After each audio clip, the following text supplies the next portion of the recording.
রাজামশাই কি ভীষণ রাগী? ওরে বাবা, রাজামশাই ভীষণ রাগী, জানলে দেবে ফাঁসি।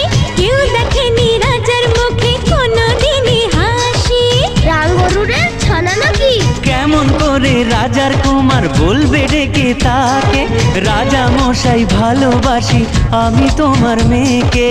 তাহলে তো ভীষণ বিপদ। এখন কি করে বলে সে আসল কথা, ভেবে ভেবে রাজকুমারীর মনে ব্যথা। এক যে ছিল রাজার কুমার।